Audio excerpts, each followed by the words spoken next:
no longer a Buddhist.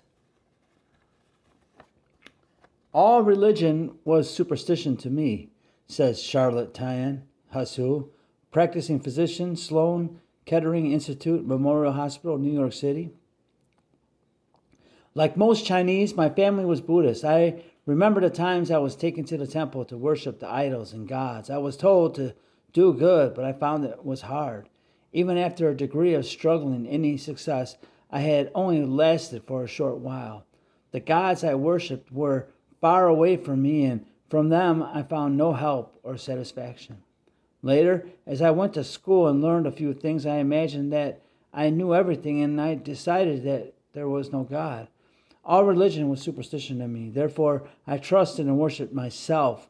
I sought my own satisfaction in life. I tried to live happy and carefree, but how strange, each time I thought I had found the answer to life, I soon lost it, and things were emptier than before. By the time I went to medical college, I realized that I could no longer trust myself. I had failed in many things. It was during the war. I was far away from home. I was lonely and perhaps somewhat depressed, although I did not want to admit it. In the medical college, there was a student Christian fellowship which met every week in the dining room. I loved music, and their beautiful hymn singing broke down my pride. I decided to join their meeting and enjoy the music. Week after week, I was there singing with this group of Christians, but did not take in the word the preacher said. However, suddenly I heard him announce his topic: where do we believe in God? Or why do we believe in God?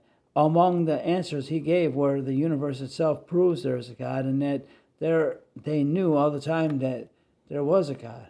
Yet they refused to acknowledge him as such or to thank him for what he has done or does.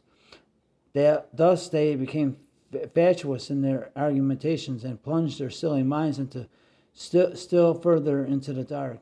Somehow this seemed to be a portrait of myself. I was restless. At the next meeting, he said, all have sinned and come short of the glory of God. There is none that doeth good. No, not one. Romans 3:23, 3:12. Jesus said, I am the way, the truth, and the life. John 14:6. The speaker also said that Jesus was the Son of God and that he alone was perfect and righteous, that there was no other way except through him that my sins could be forgiven. There were just two choices left open to me. Either Jesus, who claimed he was the way, the truth, and the life, was the biggest liar in the whole world, or he was in reality the embodiment of truth and the answer to life that I had been seeking so many years. They said all I had to do was to humble myself and by simple faith accept him into my life as my Lord and Savior, even though I might not understand what it was all about. With a hungry and thirsty heart, I did just that.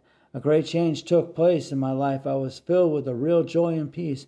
I then knew where I came from, where I was going, and what the real purpose of my life in this present world was, namely to do God's will. This was the greatest experiment I had ever attempted, and I found it most successful and fruitful. I cannot imagine what kind of person I would be today had I not accepted his invitation. All this is his mighty doing. This joyous experience of being changed from serving idols and myself to serving the one true and living God is greater than any human words can describe. It happened to me, and it has happened to many, many others. It is a change from darkness to light, from a purposeless and wandering life to a life filled with rich purposeful living and constant abiding in God's love and guidance. A change from death to life. I have found the answer to life. It is no secret that God can do it. What he has done for me and for others, he will do for you.